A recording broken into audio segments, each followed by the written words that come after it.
ব্যক্তিগত অশান্তি যে মানুষকে কোথায় নিয়ে দাঁড় করিয়ে দেয় তার একটা জ্বলন্ত উদাহরণ হচ্ছেন সুমু চৌধুরী।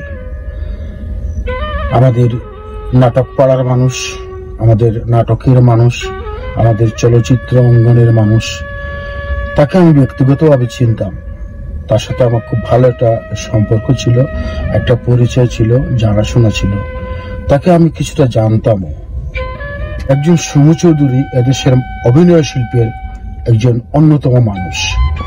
সেই মানুষটার একটা ছবি আমি কিছুদিন আগে সামাজিক যোগাযোগ মাধ্যমে দেখলাম, এবং দেখার পরে আমি রীতিমত কিংকর্তব্য বিমূঢ় হয়ে গেছি যে আমি আসলে কি সুমু চৌধুরীকে দেখতে পাচ্ছি এখানে, যিনি গামছা পরে খালি গায়ে এখানে পাগলের মতো শুয়ে আছেন।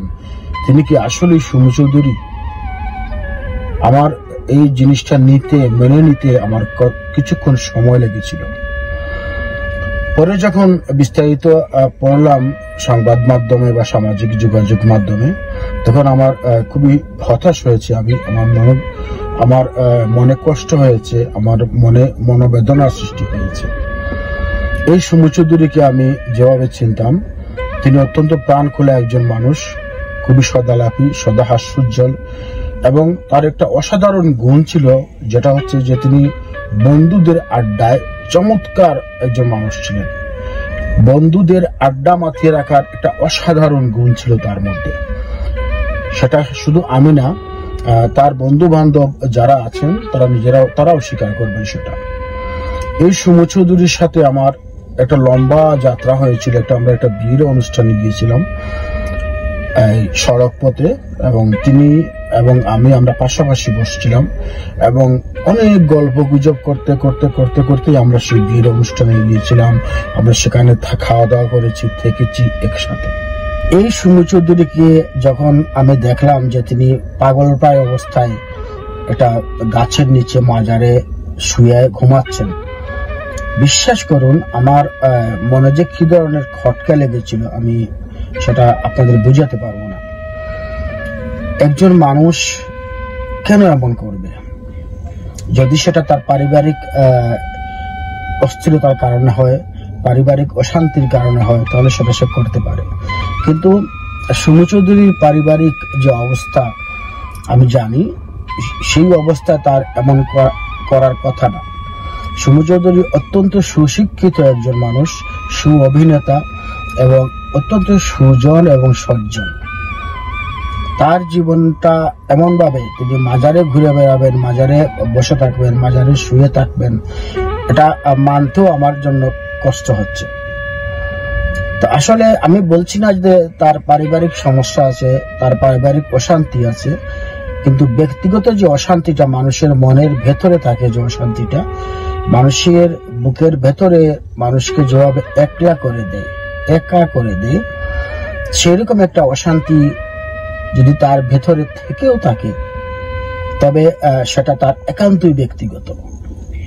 তবে আমি শুধু এটুকুই বলবো যে সুমু চৌধুরীকে আমরা চিনি, যে সুমু চৌধুরীকে আমরা জানি, যে সুমু চৌধুরীকে আমরা দেখেছি, বা যে সুমু চৌধুরীর অভিনয় শৈলী আমরা দেখেছি, সেই সুমু চৌধুরীর সাথে এই সুমু চৌধুরীকে মেনে নেওয়াটা বা মিলিয়ে নেওয়াটা অনেক কঠিন একটা ব্যাপার। প্রতিটা মানুষের ব্যক্তিগত অশান্তির একটা কারণ থাকে, সেই কারণটা আমরা কেউ জানি, কেউ জানি না।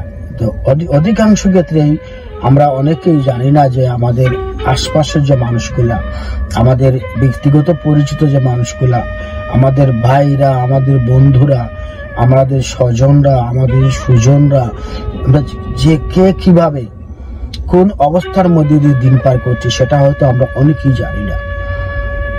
সেই না জানার কারণে যার ভেতরে সেই ব্যক্তিগত কষ্টটা ধীরে ধীরে বেড়ে ওঠে, তিনি একটা পর্যায়ে একা হয়ে যান, এবং একটা পর্যায়ে তিনি বিকল্প শান্তির খোঁজ নেন, এবং সেখান থেকে মূলত সন্ন্যাস যাত্রা শুরু হয়, সন্ন্যাস জীবনে শুরু হয়।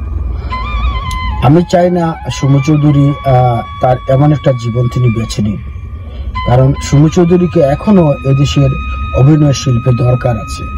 সুমু চৌধুরীর মতো প্রজ্ঞাবান, দক্ষ একজন অভিনেতার দরকার। আমাদের অভিনয় শিল্পী এখনো আছে, আমি যেটা মনে করি সুমু চৌধুরীর সময় কিন্তু এখনো ফুরিয়ে যায়নি। আমি গতকাল জানতে পারলাম আমার একজন অভিনেতা বন্ধুর কাছ থেকে যে অভিনয় শিল্পী সংঘ ইতিমধ্যে সুমু চৌধুরীর দেখভালের দায়িত্ব নিয়েছে, তার চিকিৎসার ব্যাপারে তারা চেষ্টা করছে। তো আমি আশা করব যে সুমু চৌধুরী খুব দ্রুত তার এই মানসিক দৈন্যতা কাটিয়ে উঠতে পারবেন, তার মানসিক এই অসুস্থতা ভূত থেকে তিনি বেরিয়ে আসতে পারবেন। আমি কিন্তু এটা বলছি না যে তিনি মানসিকভাবে অসুস্থ, তার ভেতরে যে মানসিক যে যন্ত্রণার যে তীব্র একটা ভূত সৃষ্টি হয়েছে, যে কষ্টের একটা ভূত সৃষ্টি হয়েছে, সেই ভূতটা তিনি কাটিয়ে উঠতে পারবেন, এটুকু আমার বিশ্বাস। দেখুন, সুমু চৌধুরী কে আমি কখনো দেখিনি যে তিনি নেশাগ্রস্ত ছিলেন। সুমু চৌধুরীকে আমি কখনো মদ বা গাঁজা বা মাদকাসক্ত হতে দেখিনি। সুমু চৌধুরীর সাথে আমার অনেকবারই দেখা হয়েছে, অনেক অনেক কথা হয়েছে, অনেক অনেক আড্ডা হয়েছে, কিন্তু সেসব ক্ষেত্রে আমি কখনোই তাকে মাতাল অবস্থায় দেখিনি, তার মাঝে কোনো মানসিক কষ্ট আছে এমনটাও আমি বুঝিনি। তবে যদি তিনি মাঝে মধ্যে কখনো কিছু খান বা সোসাইটি মেনটেনের জন্য, তবে সেটা তার ব্যক্তিগত ব্যাপার, সেটা আমার জানা নেই। আর তিনি যে সোসাইটি বিলং করেন সেখানে এসব হালকা পাতলা কিছু খাওয়া খুব একটা অপরাধ নয় সেই সমাজের জন্য।